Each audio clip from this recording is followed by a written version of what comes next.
You're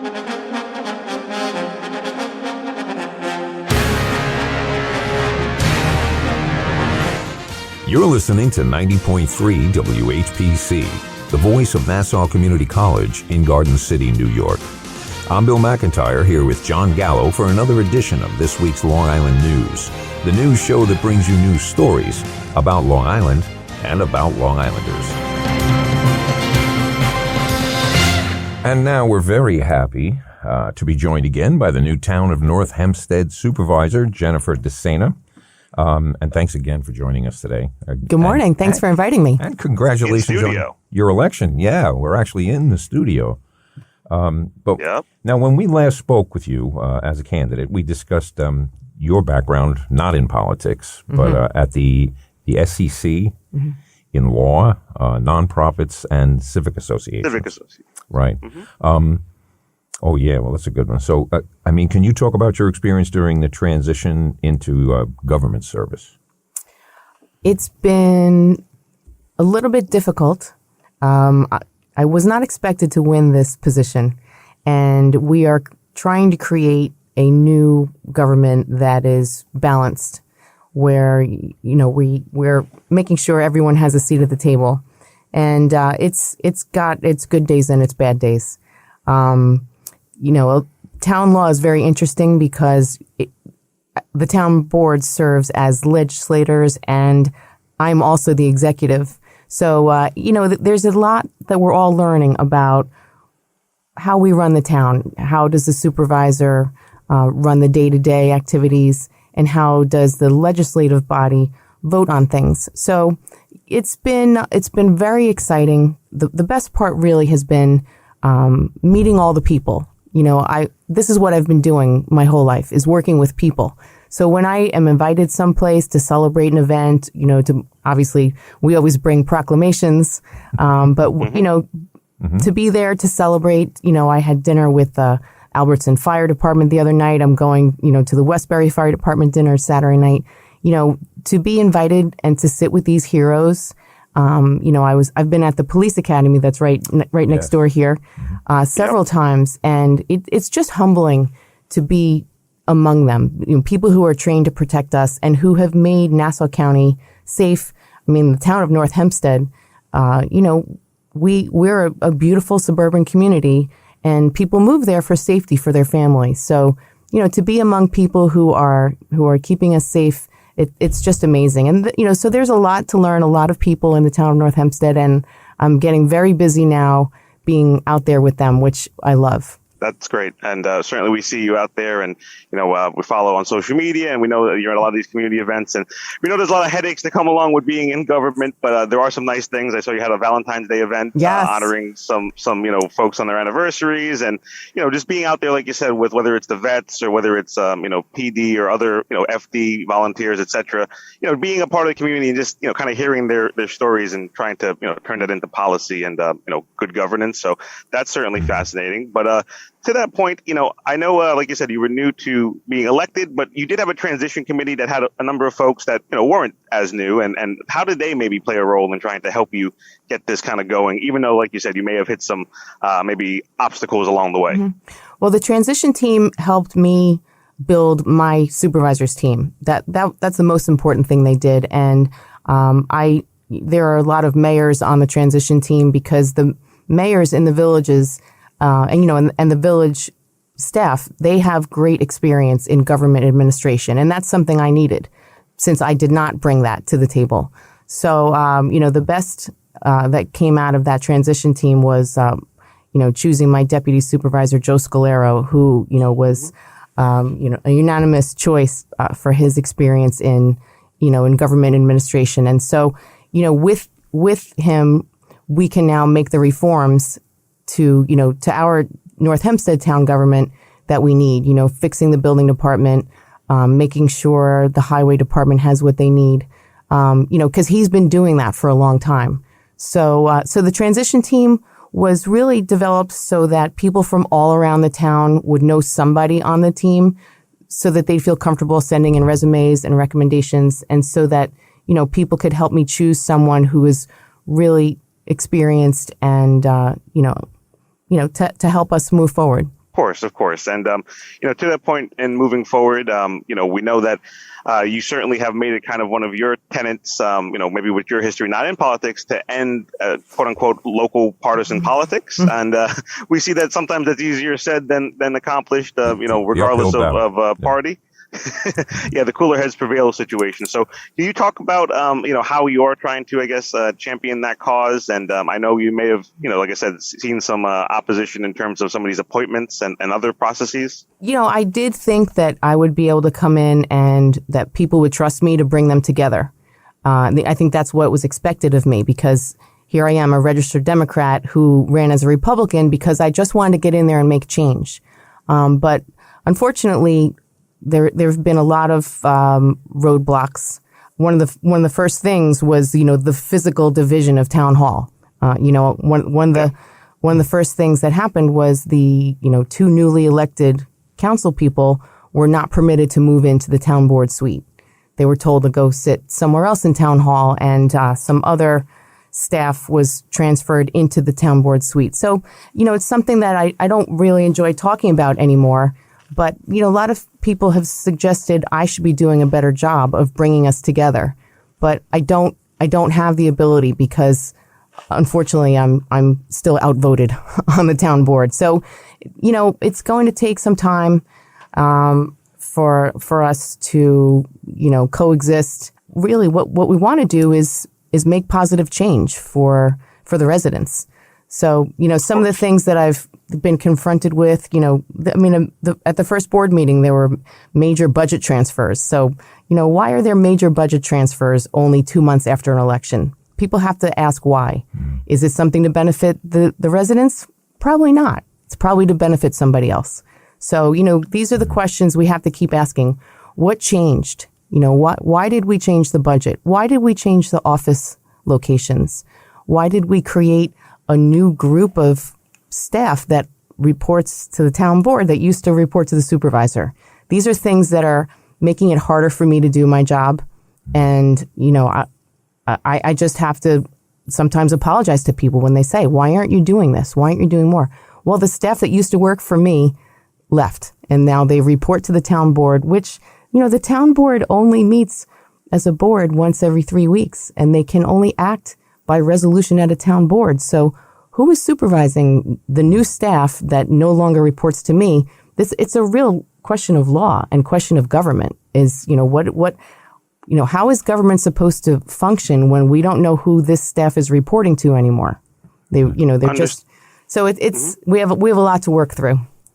Understood. And certainly, we see those articles come out, and I saw, even on your social media, kind of pushing back a little bit about some of the characterizations and some of them. And I would just say that I believe I saw an op-ed also by the former town of Hempstead supervisor, Laura Gillen, who was kind of asking people to give you a little space and, kind of relating to, being, not of the party that had generally, had control of the local government for a while. So that was interesting to see. And hopefully, again, Bill and I talk again always about cooler heads prevail. And we see these school board meetings and everything like that where things get, a little bit more heated than we'd like to see. Yeah. So, I think all of us want to see, like you said, everyone prosper and do well and live in a healthy and safe locations. One of the big things is, if you're going to be met with resistance at every corner, every turn, first of all, your constituents need to know that. Yes. And so educating them a little bit as to how the government is supposed to work and then the way it actually is now.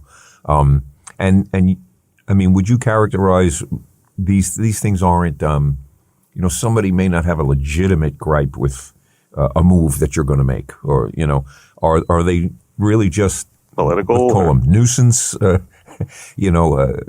is there any reasoning behind it, or is this just party politics? I can't see a reason. I've been asking. And I've been encouraging residents who are paying attention. I mean, they are paying attention. Mm-hmm. We had a huge crowd at our board meeting last night. So people are waking up and saying, what's going on? We thought that we elected someone who's going to bring us together and start to reform the government. Why is she being stopped? So, educating is important. And, one of the important things is that the supervisor runs the day-to-day town. Right. The commissioners know that if they have a problem or if they have a budget issue or a crisis, They notify the supervisor. They don't notify the town board because the town board doesn't exist except at a board meeting. Well, and the town board can't really put out fires, so to speak. Exactly. If they're not, But if you read these articles, you'll see, quotes all the time from members of the town board and even from our own public informations officer saying that commissioners report to the town board. Now, they can answer questions, of course. They can help the constituents. If a town council person has a question or a need about their district, because in North Hempstead we have councilmanic districts, so each council person represents an area. So if they have a question or a concern or an idea, of course they can contact the commissioner and get information. But they are not the boss. We can't have 7 supervisors. Right. We have 6 council people who act as the legislative body and 1 supervisor. So, each commissioner is supposed to report to the supervisor. This is how we function. You have to have a chain of command. Yep. The group that was transferred from the supervisor's office to the town board is still trying to control the departments. And so they have this divided loyalty problem. And unfortunately, it's the town board that hires and fires people. So, they are asking, how should we handle the situation? We're still being asked to report to frankly, the former chief of staff of the supervisor is still in the building working for the town board. So, people are uncomfortable because they know that when it comes to hiring and firing, the town board majority rules. But when it comes to doing their job and budgets and working for the people, the supervisor is supposed to be controlling it. So I'm in a situation where I have lack of staff and also other people trying to control outside of my knowledge. So it's a problem. Wow. Yeah, okay, so fair enough. We're certainly going to see how that unfolds going on, because obviously there's a lot of important work, including that budget that you just referenced, and managing services. So, maybe shifting a little bit from, the town board, but also understanding that, now in your new position, you also work with, numerous agencies at the county level, state legislators, of course, and so forth. So can you talk about that process? I know, and we'll get into it in a second, ADUs has been a big discussion point in, this neck of the woods, of course, and we'll talk about that. But just again, overall, I guess, how has it been now working with both, like I said, county and state legislators? Well, I'm just getting started on that. There are opportunities I see where we might be able to make some change. There are some, obviously, with county roads that go through the town. There are always issues because they're not controlled by the town; they're controlled by the county. So I'm looking forward to trying to find some new solutions, some new, collaborations to, get to the next step where there's been an impasse for a while. But, we're really just getting started on that. If you want to talk about the ADUs, this is big because in this case, I think we're all united as suburban communities. This should not be political because this is about, people live in the suburbs for a reason. They moved here. They invested a lot of money in their house. They pay a lot in taxes. Maybe they chose to pay a lot because they want great public schools, which we have. But you can't just change you can't change the zoning overnight on every parcel of land in New York State. The consequences could be, really unimaginable as far as parking, water use. I mean, we live on Long Island. We're very environmentally conscious and, the amount of development that could happen in an uncontrolled way, really could cause problems for, our groundwater and for, building. Yeah. But definitely parking, definitely schools. I mean, there are places where we should be developing more multifamily housing, but they have to be carefully chosen, with input from the community about how it will impact them. And that's the whole purpose of a town board. Of a supervisor and town council people is to work with the community, identify their needs, and, we have to address things that are changing on Long Island, but we have to do it in a carefully planned way. And that's why we, we all basically came together a lot of town supervisors and village mayors to say, you can't put this in the budget. This is something that people need to look at. The state legislators had to be more involved than that. We have to do it carefully. Yeah. No, of course. And, that's what we ultimately see here, because I know, you were quick to post out that it seems that this has been pulled out of the governor's budget, or at least maybe the one houses that would come from the other, bodies of the state legislature. But yeah, not many times do you see, again, obviously the Republican delegation, but a lot of the Long Island, conference members too at the state level, really concerned about what this would mean, the ramifications, not only of the ADU policy, but also the transit oriented development plan that was also discussed here.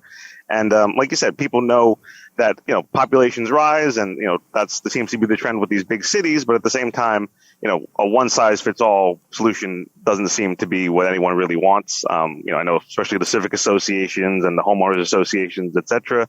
And the fact is that, like I said, this is, I guess, government and policy, being able to organize around an issue and see that some change was made. It looks like that, from most people's perspective, would benefit the area. So that is certainly interesting. I guess maybe then, like I said, there's other policies, other things in the budget. But in terms of more the services, I know you've had to handle at least one or two snowstorms. How has that been? Kind of that more logistics, nitty gritty, not, as a glamorous policy type of stuff. Yeah, the snowstorms were very stressful. Definitely not as much fun as they were for every snowstorm I ever experienced in my whole life.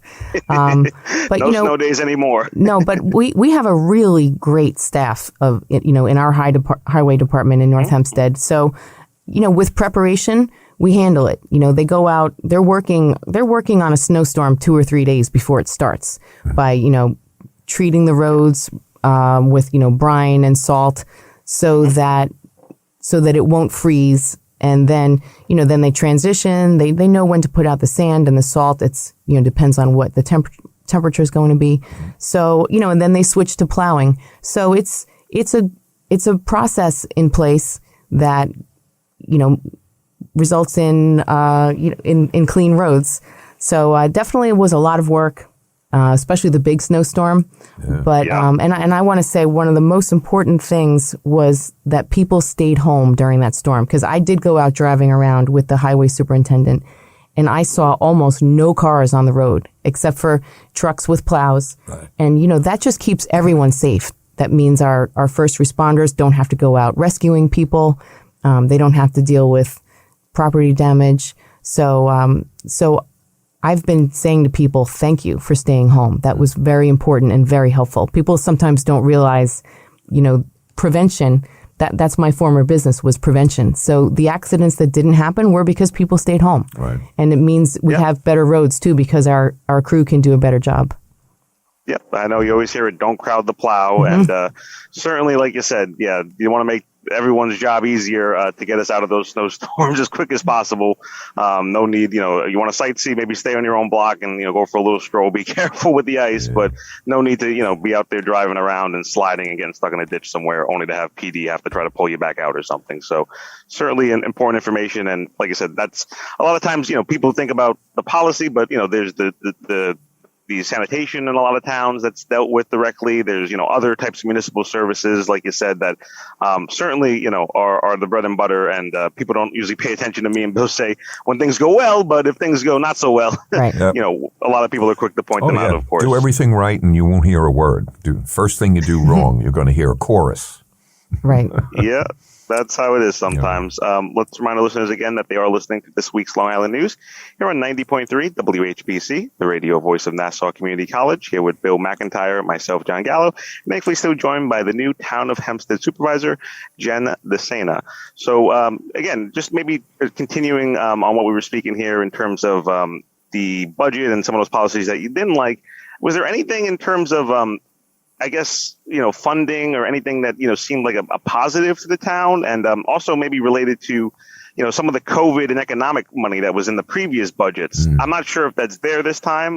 Do you know, again, like whether it be small business recovery grants, is that something that, people can still somewhat expect to hopefully see those programs continued in the town, or how does that seem from your read, I guess? We have to be very mindful of how we use our money as we come out of the pandemic. We definitely I wasn't part of it other than as a spectator, but I know last year all the towns went out of their way to have more, pedestrian dining outside. They tried to create more events outside so that the businesses, the restaurants could still have something going on and people could come together outside, so it was safer. We are going to try and continue some of those because they were successful. And, if it helped our businesses, then we'll try and continue them. We'll also be segueing back into some of our more traditional programming, as far as parks events and other, holiday celebrations go. We do still have some American Rescue funds that we can try and decide what help can we still provide, whether it's for our small businesses or, to fill some need that was created by the pandemic. So, of course, coming out of it, we'll just be we definitely need to spur economic development. The building department was something that we spoke about a lot during the campaign, and we're still working on that, on what changes need to be made so that people want to build in North Hempstead, so that they want to open a business in North Hempstead, because the reputation has been very bad for a long time. Mm-hmm. And businesses, even architects and developers, they want to stay out of the town of North Hempstead, and that's not good. I want to change that. I want to say that we're open for business. Mm. So, that's something that we'll be rolling out soon. Okay. No, that's certainly important to know. And, I know that's always kind of a thing that people hear, where we like to keep our neighborhoods the same, but then sometimes that can, kind of be a little bit static and, doesn't necessarily lead itself to developing some of those, downtown districts that maybe some other towns might, kind of benefit from, maybe cultural and, kind of entertainment and restaurants and such like that. But of course, the town has great restaurants and great businesses that everyone should go, try to spend their money in. But just the other point was that, like you said, that thankfully we are coming out of the pandemic more and more. The Omicron variant has seemed to, be less, thankfully, of an issue. And the double-edged side of that is that then some of the funding and some of the other programs might not be there, but it's interesting to know that there is still some funding available from previous, basically federal, grant programs. So, okay. Bill, do you have another question? Oh, well, yeah. Well, one of the things we did, we talked to some of the legislators and people in different towns, and at this point in time, everyone seems to be financially flush. And, we wanted to bring up the point that may not continue. And some of the money that towns have, they may have the money, but it's already spoken for. It's already been spent. So, but we haven't been hearing like a lot of haggling about budgets the way we used to, because everybody's got money. It's kind of that's the thing. There isn't the austerity conversation. Usually Albany is all about, what we have to cut, right. But now, like you said, that isn't as much of an issue.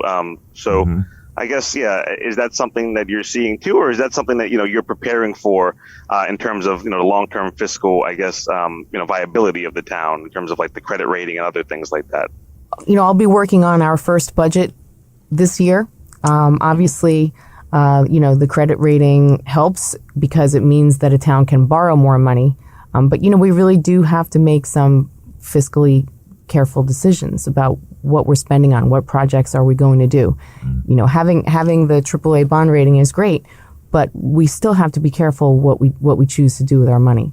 So, we'll be working on our first budget this year, and we're really just getting started on that. That's going to be fun, huh? Yes. Oh yeah, lots of time, lots of work to do as always. But okay, so maybe in just the little time that we do have remaining, maybe segueing to some of the great workshops and events that I know that the town sponsors and participates in. I saw a Lunar New Year's event recently. I know that there was like a green commuter kind of webinar, and I know the town has even like senior kind of exercise, kind of classes online. So you talk about a little bit of that too, the services and those kind of community engagement events, your role in those. Sure. It's been so wonderful to have in-person events again. And, the Lunar New Year everybody was so happy just to be together. Yeah. We had a huge turnout among our, we had community groups and children, some high school students who did that lion dance. It was so exciting. So, that was great. I'm looking forward to more in-person events. Something the town of North Hempstead is known for is Project Independence. which is, it's a large program. It includes exercise. It includes bringing seniors to stores. I mean, it's a massive program, and it's to help our seniors stay in place, so that they can hopefully, stay in their homes. Obviously, we have to keep taxes low too. But the services that we provide, are amazing. Exercise groups, social events. So I'm very proud of that program, and I want to make sure everyone knows about it. If you're 60 years old and you're a Town of North Hempstead resident, call 311. That's sort of our gateway to the whole town. Call 311 and sign up for Project Independence and find out all the classes, all the events they have, just little things like buses to the grocery store. They set up a weekly thing. So we call them little things, but they can be big things to some people. Sure. Oh yeah. Really to big. Those individuals. Yeah. Like I said, especially with the last couple of years, like you were saying, where people are more and more disconnected. Finding that senior centers weren't open for a while. Now coming back to having those connections, you see it in people's just faces, how much they light up, and how much I think people appreciate things that maybe we took a little bit more for granted, kind of at the beginning of this whole process. So, okay. And, that's interesting. And, certainly we'll, plug out some of those events. We do, retweet some of those, interesting activities that we hope everyone can, participate in. And additionally, I know we only have another moment or two. I saw there was a pretty big announcement in terms of, maybe a renovation at one of the parks in the town. Can you talk a little bit more about that? What that's projected to be, basically? Yes, that's Fushillo Park in the Carl Place neighborhood. It's going to have an ADA compliant playground, which which is wonderful. Wow. It'll be starting, I believe, by the end of the year, and we're hoping everything goes smoothly. The neighborhood is very excited. Yes, that was a news day. It seems like it's going to be. It's very welcome. Very. Everyone's looking forward to it opening. There's also going to be renovation of the North Hempstead Beach Park, which was also known as Bar Beach in Port Washington. Yes, that's a huge project that's just getting started. So there's going to be a lot of great things in North Hempstead, and I'm looking forward to being a part of it. Yeah, well, we look forward to watching as you, again, continue your career here at the town of North Hempstead and, working for the constituents of the area. And certainly, we all love those parks. We all love that green space, especially as it gets a little warmer, hopefully soon. But, that's always important. And, we know a lot of also the residents, their families, they have kids who go to Nassau Community College, and we know, how much all the towns are connected to where we're at here. And certainly we thank you for, speaking to some of just the students and our other listeners throughout, obviously, the larger area here. Yeah, town supervisor. Where is the easiest place to hear about what you're doing? Well, the website has information about all of our programs. If you want to get a message to someone in the town, you can call 311 and, be directed to the right department. So, I encourage people to call and ask questions. If you need to get a question to me, call 311 and they'll get it to me. Speaking of Nassau Community, I want to give a shout out to my niece, Caitlin, who goes here. Yeah. Okay, nice. Yes. Yeah. Congrats, Caitlin. Yes. I'm very happy to be here and, learn more about what you're doing here. Appreciate well, this it. is what we do. We bring on the newsmakers and, try to educate people on what's going on. Well, I'm kind of interested to see, your battle with you just in, your area there. And because, this got to be daunting, when you have an idea and all you're met with is resistance, just for the sake of resistance, not because, there's any legitimate reason that can get old quick. It does. If I had to do that every day, I would have a hard time getting out of bed. Yeah. But I knew I got to come here today and, I'm going to do other things today. So there's a mix of, getting out there and doing positive things and connecting to people and hearing what they want and what can we do better and celebrating with them. We have a lot to celebrate in the town of North Hempstead. So that's the great part of my job. It's a huge privilege and honor to be invited places. The things in town hall, I'll keep doing it. And, I need people to know that I did go in there to open it up and ask questions and find out, where are our priorities? Are we really working for the people, or are we working for ourselves? That's not the way it should be inside town hall. So, it's going to take a little bit of time, but my background was with community organizations, and I think I was elected because people thought, they can trust me because look at what I stand for. So, I'm hoping that, they'll overlook the politics and not say, oh, well, she's with this or with that. I worked with the community for a long time, and I'm still working for them. So, yeah. Well, and like we always say, we have to get you to promise to come back. Oh, of course. That's for one thing. And really, keep in touch. Let us know what's going on, and if you have anything we can do for you, let us know. Great. It'd be great. Events, yeah, of course. Thank you. It's all about constituent services, and we definitely try to make sure everyone knows how they can access their government and how they can be involved in being more civically active. Like you said, whether it's through a civic association or whether it's coming to a town board meeting or just raising their concerns or asking their questions to their elected officials. It's certainly, we think, a big part of this process. Yeah. So thank you again for participating in it. We hope you have a great weekend, and we certainly look forward to speaking with you again soon. Definitely. Thank you very much. And the other reminder, you are listening to 90.3 WHPC. And now we're very happy to be joined once again by Newsday's Albany Bureau Chief, Yancey Roy. Hello, Yancey. How are you? Hey, guys. Good to be with you again. Yep, thanks for being here. Another interesting week in local and state government and politics. So we wanted to get you on, of course, and talk about some of the top line items. Obviously, there's a convention going on for the Democrats in the city.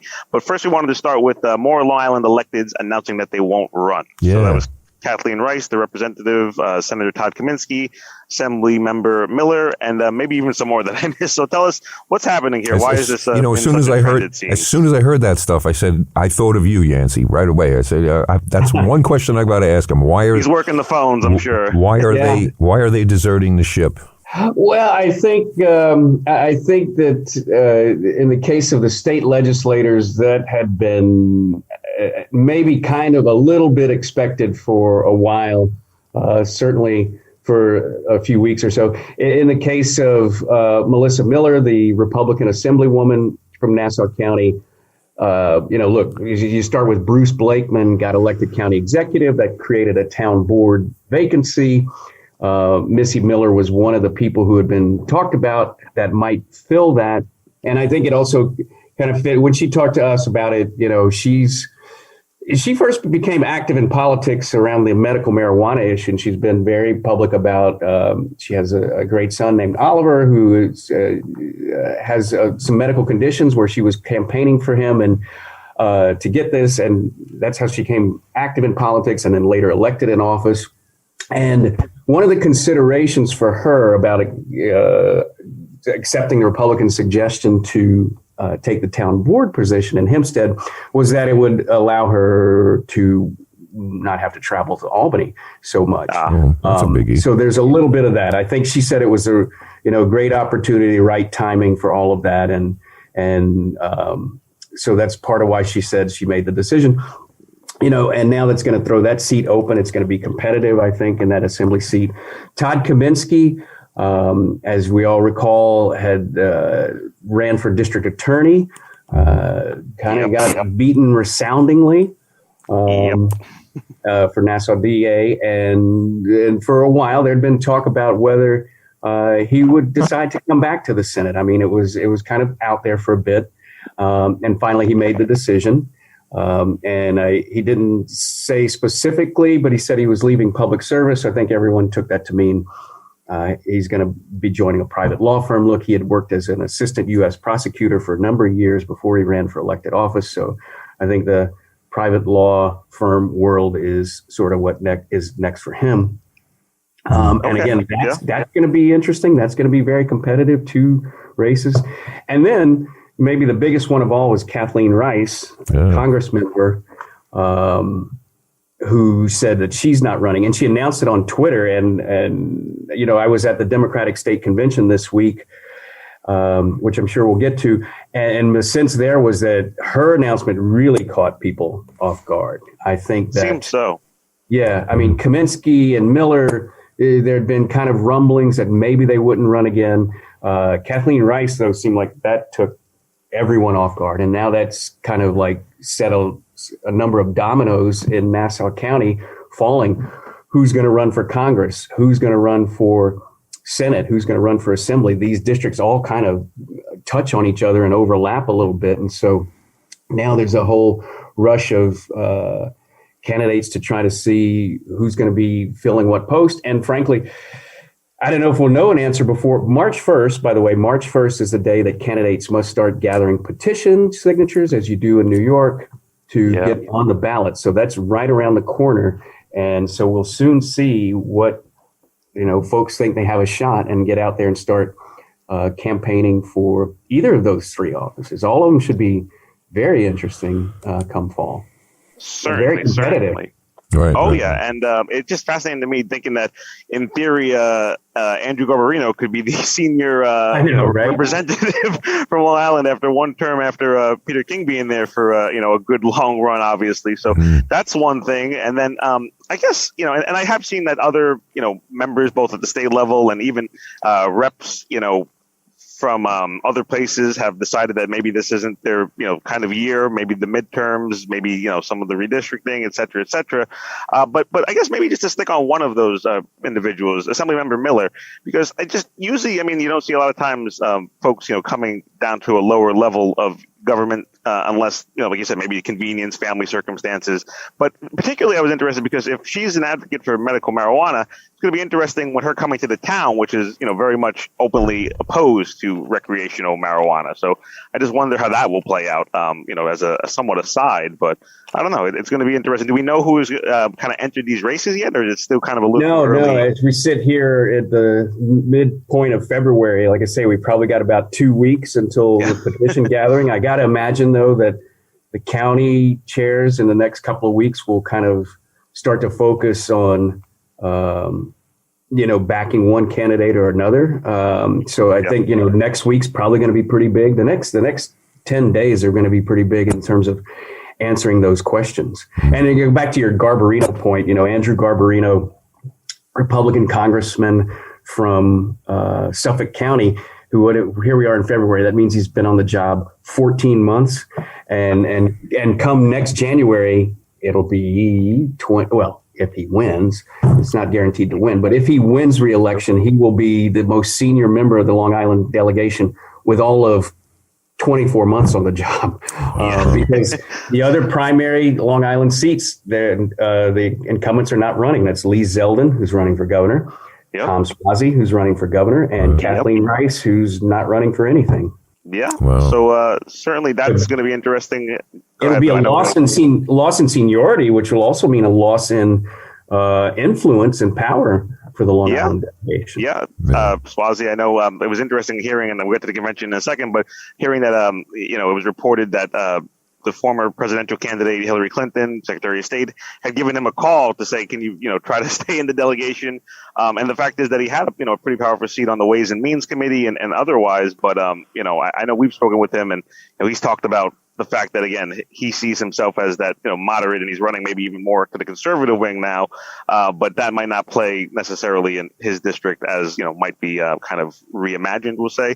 But, turning to, before we get to the convention, a few people who did join the race. I saw that you reported Monica Martinez has decided to jump back in for her old seat against Senator White, I believe. And then also just another point that was a little bit interesting was the lieutenant governor choice by Tom Suozzi, New York City, I believe, Brooklyn-based Latina former councilwoman. Was that kind of expected, or was that a little bit, somewhat surprising, both of those decisions, or? Not really. I don't think for Diana Reyna. She was a former city council member, New York City Council. She was a deputy to Eric Adams, deputy borough, when he was borough president in Brooklyn. I think that, Tom Suozzi had said before that he was going to have a female running mate. He was going to have a person of color as a running mate.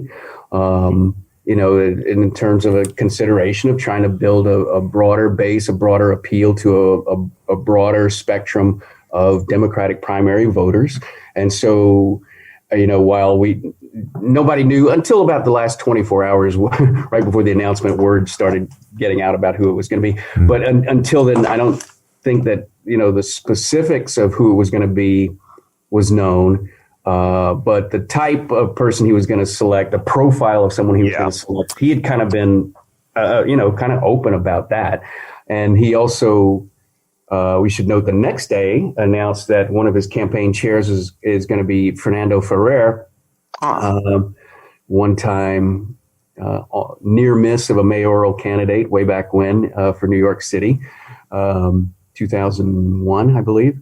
And so, obviously Tom's trying to, like I say, kind of broaden his possible appeal to voters in a Democratic primary. Now, to your earlier mention, yes, we also reported that Monica Martinez says she's running again. So we're going to have a rematch in Senate District 3, which is primarily, it's all Suffolk. I think it's all Suffolk County. Might have a smidge of Nassau. I'd have to look at the map again. It'll be her and Alexis Wyke.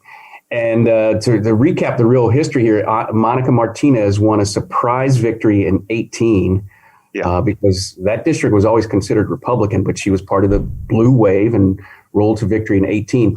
Now in 20, it reverted back to Republican and Alexis Wyke won. The interesting thing now is that the lines have been redrawn because of the once a decade process of redistricting. And this is no longer necessarily a solid Republican district. The Senate District 3 now includes lots of Islip, all of Brentwood. It's now a Hispanic plurality district, which you might know this already, but basically what that means is there's no specific ethnic group that is more than 50% of the population, but Hispanics have the biggest subgroup of the population in that district at about 41.5%. Wow. And so it's a different kind of configuration, and that might be interesting to the outcome there. And to hit on redistricting is just to make this point. They've redrawn the lines this year. They have to do it every 10 years. And almost every time this happens, when lines are new, you see a lot of people. There is turnover at that time. Mm-hmm. People deciding to run again, people deciding to drop out, people deciding they've had enough of public service. That's it. So it's not unusual to once the legislature adopts new lines, and they have to adopt it for Assembly, Senate, Congress, that you'll start seeing people declining not to run. That's of course. Yeah. Of course. And, we see sometimes even people get drawn out of their own lines, it seems. And, they have to, now they're in a new seat that they'd have to run for. And it happened a couple of times, it seems, upstate this go around. And, I know, just to finish on Monica Martinez, that she, like I said, had run for that area. So maybe she has some of the machine from before and, kind of can revamp that. And I know she was an educator, I believe, in the school district over there, either Brentwood or one of the nearby ones. So that certainly should be interesting of a rematch when, that comes eventually to the forefront. But now going back to what we did allude to, the New York State Democratic Party Convention, which has taken place over the last few days in Manhattan. It's been pretty interesting, but at the same time, not overly surprising. I guess some of the main takeaways that it's the first Cuomo-less convention since a long time. And, I know there's a little bit of infighting between progressive wings and, other wings. So can you tell us some of your major takeaways and maybe any surprises that you were seeing and reporting? Well, I think the main theme there for those guys was unity. They're trying to get everyone behind the candidates and unified. And in most of the elections, that's a cakewalk. I mean, Chuck Schumer is running this year. He was not opposed at all. Attorney General Tish James, not opposed. Comptroller Tom DiNapoli, not opposed. But where you saw and Brian Benjamin wasn't technically opposed either as for lieutenant governor. But where you see the competition, obviously, is for governor. Kathy Hochul overwhelmingly won the delegates vote. I don't think that was surprising at all. She won 86%. Jumaane Williams, the New York public advocate, who has been the favorite of a lot of the progressive wing of the Democratic Party, there was thought that he might get his 20% or so. You have to get 25% of the delegates vote at the convention to automatically qualify for a primary. If you don't get 25%, you have to gather petitions. So going into that, there was a little bit of a maybe would Jumaane get 20% or more or threatening, but in the end, all he got was 12%. But he said he's prepared to go the petition route as well. So again, I think the main theme was that they were trying to push home to all of their faithful, their delegates, their county chairs there, is that, look, the national forecast is for a Republican year. So the Democrats in New York, don't want to be splintered. And they say that the way to, win all the offices again is to stay unified. So that was the message they were trying to push for the 2 days in Manhattan. Yeah, I mean, and to be fair, that seems to be a pretty common message for a lot of these conventions, trying to, maybe stop some of the infighting and the circling firing squads, as everyone wants to kind of consolidate for getting ready for the general elections.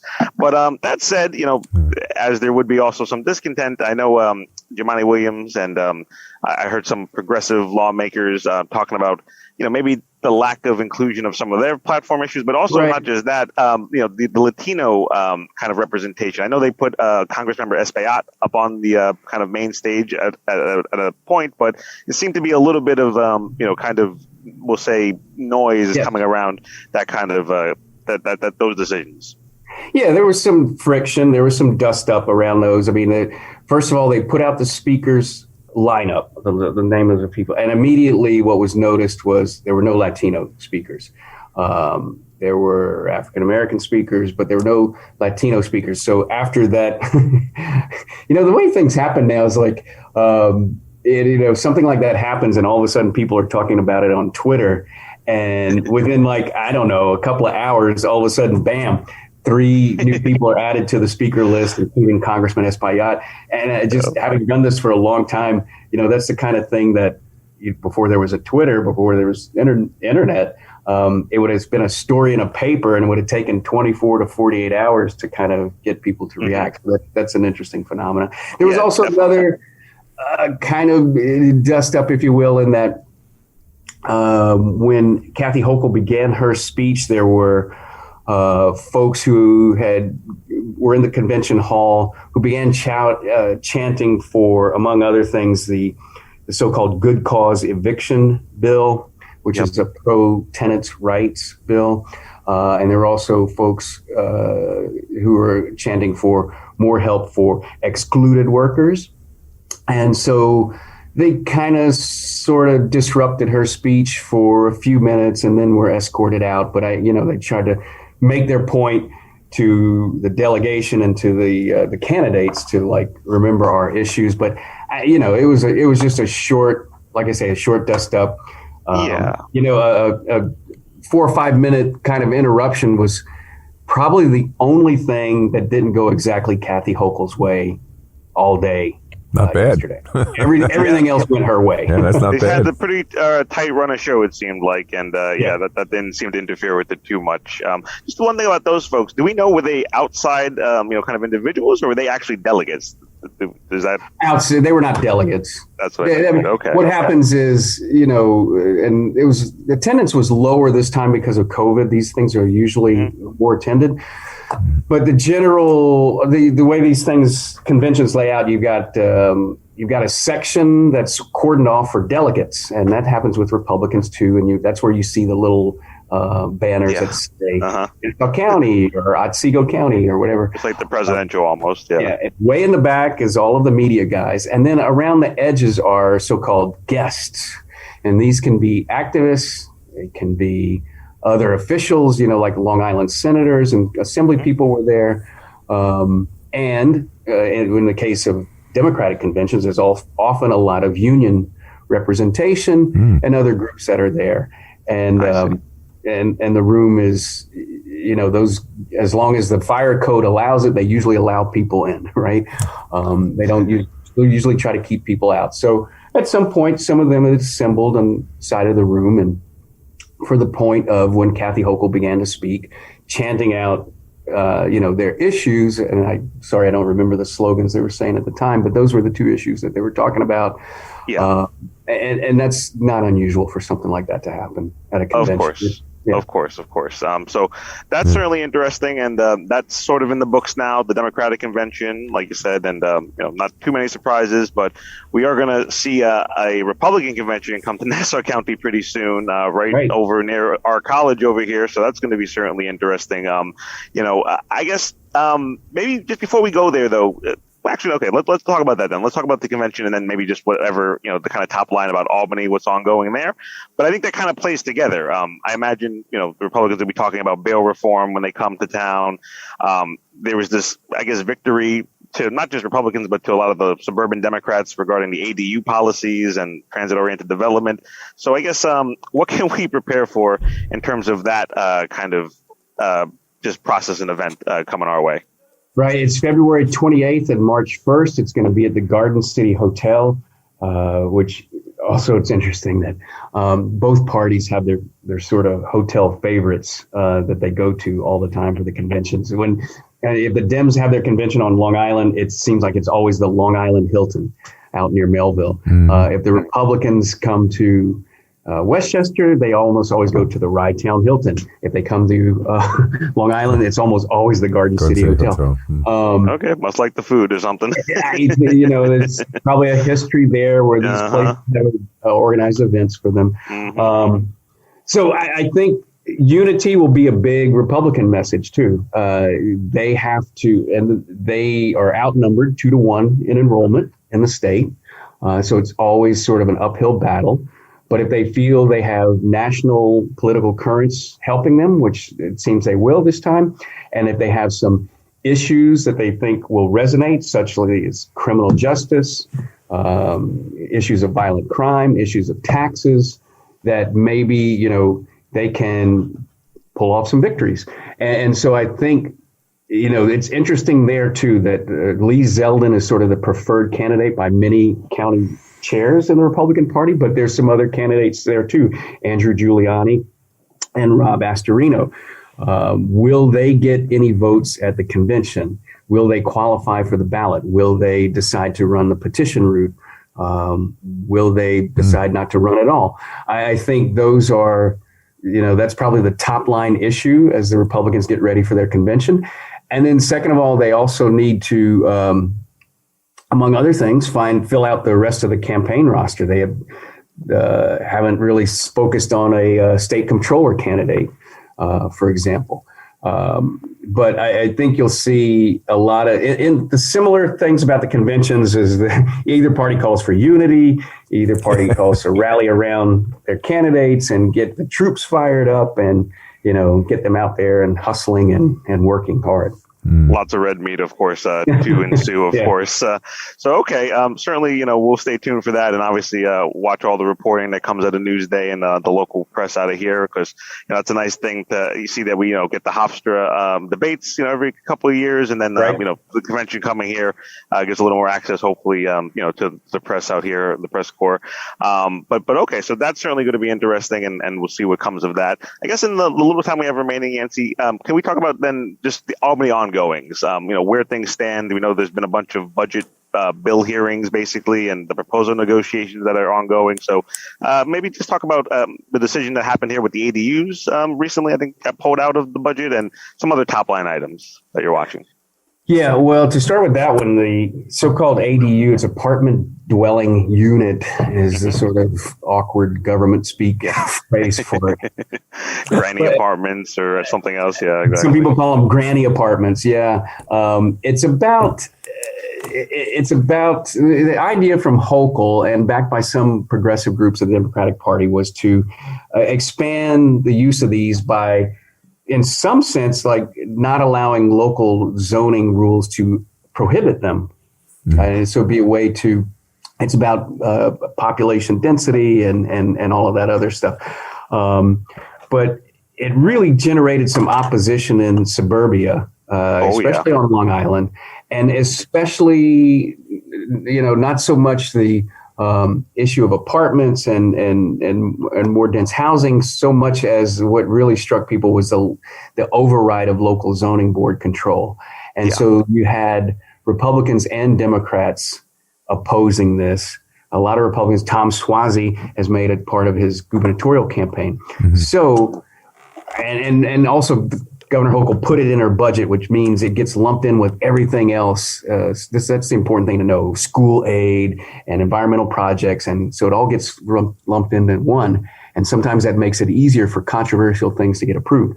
Well, seeing all of this blowback, we reported Thursday night that the Hochul administration has decided to remove that provision from the budget. It'll be now a standalone bill. And frankly, I think what that probably means is it goes nowhere this year in an election year. It doesn't mean that the issue doesn't have backers. It doesn't mean that the issue can't be debated next year in an odd number year when there's no election.